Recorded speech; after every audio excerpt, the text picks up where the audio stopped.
ప్రేమలో ఉన్నవారు ప్రేమించుకున్నంతకాలం బాగానే ఉండి, ఎవరో ఒకరు విడిపోదాం అనుకోగానే అసలు సమస్య మొదలవుతోంది. ఒకరు విడిపోవాలి అనుకుంటే మరొకరు మాత్రం ప్రాణంలాగా ప్రేమించుకున్నవారిని వదిలిపెట్టలేరు. అలాంటప్పుడు వారు క్షణికావేశంతో ఆత్మహత్య చేసుకోవడమో, లేక ఇతరులను హత్య చేయడమో చేస్తుంటారు. ఇటువంటి ఘటనలను ఎన్నో చూసి ఉంటారు. తాజాగా కేరళ కోర్టు ప్రియుడిని చంపిన కేసులో ప్రియురాలికి ఉరిశిక్ష విధించింది. ఎంతగానో ప్రేమించి పెళ్లి చేసుకుందాం అనుకున్న ఆ అమ్మాయి ప్రియుడిని ఎందుకు చంపింది? ప్రియుడు చేసిన తప్పేంటి? ఈ హత్య వెనుక ఉన్నది ఎవరు? కేరళ సెషన్స్ కోర్టు ఆ అమ్మాయికి ఉరిశిక్ష వేసేంత పెద్ద తప్పు ఏం చేసింది? కన్యాకుమారికి చెందిన గ్రీష్మ, తిరువనంతపురానికి చెందిన షారోన్ రాజ్ ఇద్దరూ ఒకే కాలేజీలో చదివేవారు. గ్రీష్మ ఇంగ్లీష్లో పీజీ చేస్తుండగా షారోన్ డిగ్రీ ఫైనల్ ఇయర్ చదువుతున్నాడు. ఇద్దరి మధ్య స్నేహం కాస్త ప్రేమగా మారింది. ఇద్దరూ చెట్టాపట్టాలు వేసుకొని పరసాల, తిరువనంతపురం చుట్టుపక్కల ప్రాంతాలన్నీ తిరుగుతూ ఎంజాయ్ చేసేవారు. ఇలా హ్యాపీగా లవ్ రిలేషన్లో ఎంజాయ్ చేస్తున్న టైంలో గ్రీష్మ ఫ్యామిలీ ఆమె కోసం 2022లో ఇండియన్ ఆర్మీలో పనిచేసే ఒక వ్యక్తితో పెళ్లి కుదిర్చారు. ఇక షారోన్ రాజును వదిలేసి ఆ ఆర్మీ వ్యక్తిని పెళ్లి చేసుకోవాలని గ్రీష్మ ఫిక్స్ అయింది. అప్పుడే గ్రీష్మకు ఓ విషయం తెలిసింది. తను పెళ్లి చేసుకున్న మొదటి భర్త చనిపోతాడు అని. వెంటనే గ్రీష్మకు ఓ ఆలోచన వచ్చింది. వెంటనే షారోన్ దగ్గరకు వచ్చి, నాకు ఎంగేజ్మెంట్ జరిగింది, నేను నిన్ను పెళ్లి చేసుకోవాలి అనుకుంటున్నాను అని చెప్పి రహస్యంగా పరసాలలోని ఓ చర్చిలో పెళ్లి చేసుకుంది. ఇలా కొంతకాలం ప్రేమాయణం కొనసాగించింది. మరోవైపు ఇంట్లోవారు కుదిర్చిన వ్యక్తితో పెళ్లి దగ్గర పడుతుండటంతో షారోన్ను వదిలించుకోవాలి అనుకుంది. ఎప్పుడూ ఏదో ఒక విషయంలో గొడవపడుతూ ఉండేది. ఇలా గొడవలు పెట్టుకుంటే వదిలేస్తాడు అనుకుంది. కాని షారోన్ రాజు మాత్రం భరిస్తూనే వచ్చాడు. ఇక ఏం చేసినా ప్రయోజనం లేదు అనుకున్న గ్రీష్మకు ఏం చేయాలో అర్థం కాలేదు. ఇంటర్నెట్ ఒక్కటే ఇక దిక్కు అనుకుంది. షారోన్ని ఎలా చంపాలో తెలుసుకునేందుకు ఆన్లైన్లో సెర్చ్ చేసింది. పెయిన్ కిల్లర్స్ ఇచ్చి 2 సార్లు చంపడానికి ప్రయత్నించి విఫలమైంది. ఒకసారి నిద్రమాత్రలను నీళ్లల్లో కలిపి ఇచ్చింది. మరోసారి జ్యూసులో కలిపి హత్యాప్రయత్నం చేసింది. కాని షారోన్ తక్కువ జ్యూస్ తాగటం వల్ల చనిపోలేదు. ఇలా అయితే షారోన్ను వదిలించుకోవడం కష్టం అనుకున్న గ్రీష్మ మాస్టర్ ప్లాన్ వేసింది. జ్యూస్ డ్రింకింగ్ కాంపిటీషన్ పెట్టి షారోన్ రాజ్తో గ్లాసులు జ్యూస్ తాగించింది. కాని ఏమీ కాలేదు. ఏం చేసినా షారోన్ చనిపోకపోవటంతో విసుగు చెందిన గ్రీష్మ ఈసారి ఎటువంటి పరిస్థితుల్లో షారోన్ బ్రతక్కుండా ప్లాన్ చెయ్యాలి అనుకుంది. పెళ్లి దగ్గరపడటంతో చేసేదేమీ లేక తన మేనమామకు జరిగిందంతా చెప్పింది. మేనమామ ఇచ్చిన సలహాతో 2022 అక్టోబర్ 14న ఉదయం షారోన్కు ఫోన్ చేసింది. కలవాలని ఉందని, బయటకు వెళ్దామని చెప్పింది.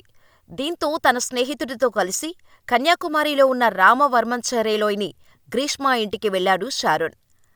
షారోన్తో వచ్చిన స్నేహితుడు బయటే ఎదురుచూస్తుండగా షారోన్ ఒక్కడే ఇంట్లోకి వెళ్లాడు. ప్రేమగా ఇంట్లోకి తీసుకువెళ్లిన గ్రీష్మ షారోన్కు ఆయుర్వేదిక్ మెడిసినల్ డ్రింక్ అని చెప్పి అందులో గడ్డిమందును కలిపి ఇచ్చింది. అది చేదుగా ఉన్నా ఆయుర్వేదిక్ మెడిసిన్ టేస్ట్ అలాగే ఉంటుందేమో అన్నట్టుగా షారోన్ తాగేశాడు.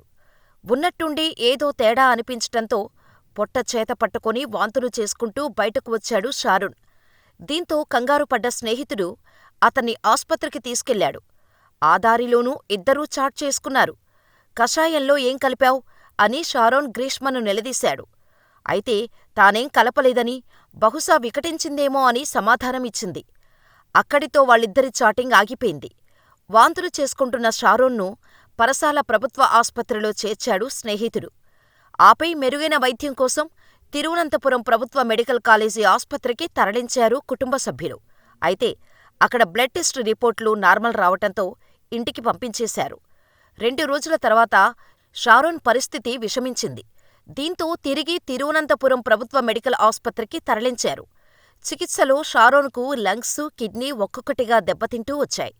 ఈలోపు షారోన్ నుంచి మెజిస్ట్రేట్ సమక్షంలో వాంగ్మూలం సేకరించారు పోలీసులు. మరోవైపు వైద్యులు అతను తాగిన డ్రింకులో పురుగుల మందు కలిసిందని నిర్ధారించుకున్నారు. అవయవాలన్నీ పాడైపోయి అక్టోబర్ 25వ తేదీన గుండెపోటుతో షారోన్ ప్రాణం విడిచాడు. విషం తాగిన కారణంగానే షారోన్ మృతి చెందినట్టు పోస్టుమార్టం నివేదికలో తేలింది. ఈ విషయాన్ని రుజువు చేసేలా గ్రీష్మ, షారోన్ మధ్య వాట్సప్ చాటింగులు లభించాయి. దీంతో షారోన్ చావుకు గ్రీష్మ కుటుంబం కారణమంటూ షారోన్ పేరెంట్స్ పోలీసులను ఆశ్రయించి మూఢనమ్మకంతో గ్రీష్మ కుటుంబం తమ బిడ్డ ప్రాణం తీసిందని షారోన్ కుటుంబం ఆరోపించింది.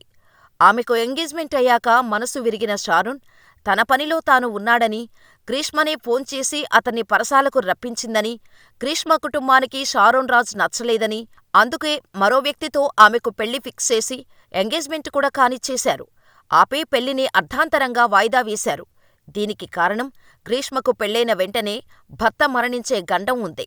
ఆ దోషం పోగొట్టేందుకు షారోన్ను బలిపశువుగా గ్రీష్మ వాడుకుందని, గ్రీష్మను కలవటం కోసం ఇంటికి వెళ్లిన నా కొడుకు చేత బలవంతంగా గ్రీష్మ నుదుట కుంకుమ పెట్టించారని, ఇంటినుంచి బయటకు వచ్చిన షారోన్ నుదుటిపై కూడా కుంకుమ ఉందని, ఆ విషయాన్ని వెంట ఉన్న స్నేహితుడు సైతం నిర్ధారించాడని, పక్కా ప్లాన్తో ఆమెతో బలవంతపు వివాహం జరిపించి, ఆపై పురుగుల మందు తాగించి షారోన్ మరణానికి కారణమయ్యారని ఆరోపించింది షారోన్ ఫ్యామిలీ. దీంతో కేసు నమోదు చేసుకున్న పోలీసులు పరారీలో ఉన్న ఆ కుటుంబం కోసం గాలించారు.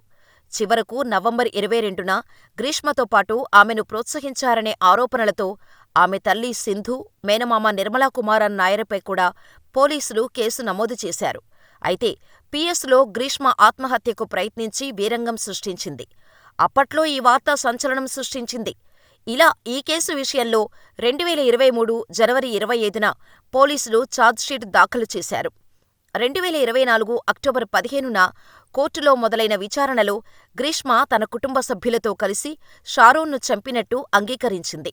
వివాహం జరిగితే మొదటి భర్త చనిపోతాడని జ్యోతిష్యుడు చెప్పటం వల్లే ఈ దారుణానికి పాల్పడినట్టు తెలిపింది. ఇలా 2025 జనవరి 3న ఈ విచారణ ప్రక్రియ ముగిసింది. ఎట్టకేలకు 2025 జనవరి 20న సోమవారం కేరళ సెషన్స్ కోర్టు ఉరిశిక్ష విధించింది. అయితే కోర్టు విచారణలో గ్రీష్మ తల్లి సింధు నిర్దోషిగా తేలగా, మేనమామకు మాత్రం నేరంతో సంబంధం ఉన్నట్టు తేలటంతో 3 ఏళ్ల జైలు శిక్ష విధించింది. కోర్టులో తీర్పు ఇచ్చే ముందు గ్రీష్మ మాట్లాడుతూ, మేము ఏకాంతంగా ఉన్న సమయంలో తీసుకున్న వీడియోలు, ఫోటోలు షారోన్ నా కాబోయే భర్తకు షేర్ చేస్తాడేమో అనే అనుమానంతో హత్యకు పాల్పడినట్టు ఒప్పుకుంది.